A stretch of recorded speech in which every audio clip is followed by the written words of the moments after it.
27व्या राष्ट्रीय युवा महोत्सवाचा पंतप्रधान मोदींच्या हस्ते उद्घाटन, मुख्यमंत्र्यांकडून मोदींचा सत्कार, देवेंद्र फडणवीस आणि अजित पवार, केंद्रीय मंत्री अनुराग ठाकूरांची उपस्थिती। पंतप्रधान मोदींकडून राजमाता जिजाऊंना वंदन, राष्ट्रीय युवा महोत्सवात जिजाऊंना वंदन करून कार्यक्रमाला सुरुवात।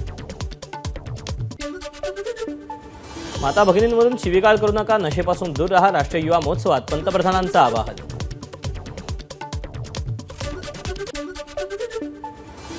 आजही शहीद भगतसिंग, चंद्रशेखर आझाद, बटुकेश्वर दत्त यांची देश आठवण करतो, याच वीरांनी देशाला नवी दिशा दिली, मोदींचं वक्तव्य। तर भारतातील युवकांमध्ये अर्थव्यवस्थेत सुधारणा होतीये, भारत हे उत्पादनांचं हब झाले, पंतप्रधानांचं वक्तव्य। युवकांचा सेवाभाव देशाला उंचीवर घेऊन जाईल, सरकारनं 10 वर्षात तरुणांना विविध संधी दिल्या, प्रत्येक क्षेत्रात नवीन संधी तयार केली, तरुणांवर आमचा सर्वाधिक विश्वास, मोदींकडून भारतातील तरुणांची प्रशंसा।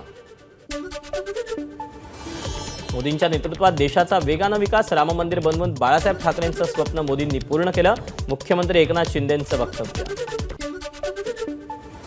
पंतप्रधान नरेंद्र मोदी तिसऱ्यांदा पंतप्रधान होणार, केंद्रीय मंत्री अनुराग ठाकूर यांचं वक्तव्य। देशात लवकरच ऑलिम्पिकचं नियोजन करणार, त्यावेळी ऑलिम्पिक घोटाळे होत असत, आता 100 मेडल जिंकले जातात, केंद्रीय मंत्री अनुराग ठाकूरांचं वक्तव्य।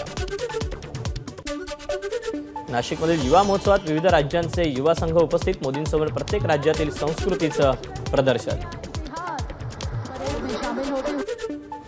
युवा महोत्सवात युवकांकडून योग प्रात्यक्षिकांचं सादरीकरण, जिम्नॅस्टिक, कसरती, मल्लखांब प्रात्यक्षिक सादर। पंतप्रधान मोदी नाशिक दौऱ्यावर, मोदींचा नाशिकमध्ये रोड शो, मुख्यमंत्री उपमुख्यमंत्री रोड शोमध्ये सहभागी। पंतप्रधान नरेंद्र मोदींच्या हस्ते गोदावरी पूजन, रामकुंडार मोदींकडून महाआरती, साधू महंतांकडूनही मोदींनी घेतले आशीर्वाद। नाशिकच्या काळाराम मंदिरात पंतप्रधान मोदींच्या हस्ते विधिवत पूजन, मंदिर परिसरातील कीर्तनातही पंतप्रधान मोदींचा सहभाग। पंतप्रधान मोदींकडून काळाराम मंदिरात स्वच्छता, 22 जानेवारीच्या सोहळ्याआधी देशभरातल्या मंदिरात स्वच्छतेचं आवाहन। नाशिकमध्ये झळकले स्वातंत्र्यवीर सावरकरांचे फ्लेक्स, युवा महोत्सवाच्या पार्श्वभूमीवर चौकाचौकात नेते आणि महापुरुषांचे बॅनर।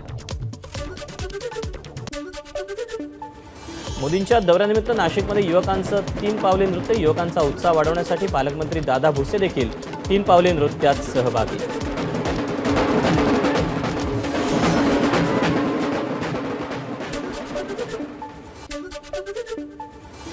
ईस्टर्न फ्रीवेच्या ऑरेंज गेट ते मरीन ड्राईव्हला जोडणाऱ्या भूमिगत रस्त्याचं आज पंतप्रधानांच्या हस्ते भूमिपूजन, 9.2 किलोमीटर लांबीचा हा मार्ग असेल, यामुळे ईस्टर्न फ्री ते मरीन ड्राईव्हपर्यंतचं अंतर 10 मिनिटात पार करता येणार।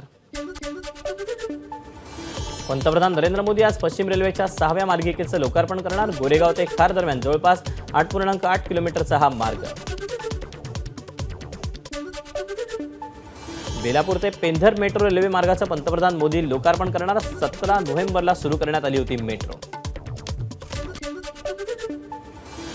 नवी मुंबई शहर आणि उरण तालुका रेल्वे मार्गानं जोडला जाणार, पंतप्रधान मोदींच्या हस्ते खारकोपर ते उरण रेल्वे मार्गाचं उद्घाटन, गेल्या 15 वर्षांपासून रखडला होता हा मार्ग।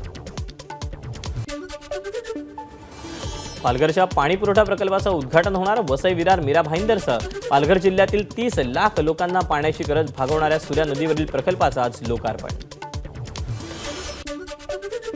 शिवडी न्हावा सागरी सेतू आज नागरिकांसाठी खुला होणार, पंतप्रधान नरेंद्र मोदी यांच्या हस्ते अटल बिहारी वाजपेयी सागरी सेतूचं लोकार्पण, मार्गावरून एकेरी प्रवासासाठी 250 रुपये टोल।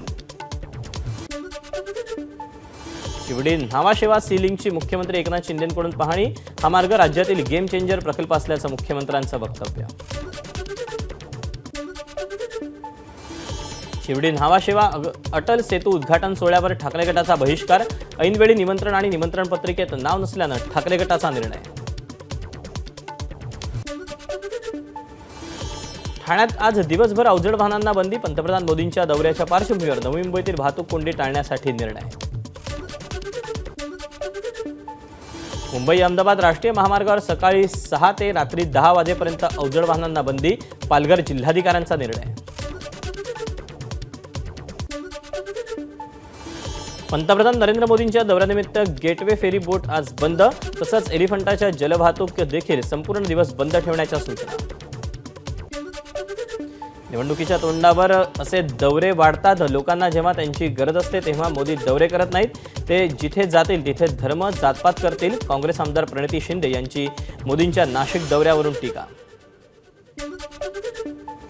देशातील सर्वात मोठे शंकराचार्य नरेंद्र मोदी आहेत असं भाजपला वाटत असावं, त्यामुळे श्री राम मंदिराच्या प्राणप्रतिष्ठा कार्यक्रमाला शंकराचार्य येत नसतील. संजय राऊतांचा मोदींवर हल्लाबोल.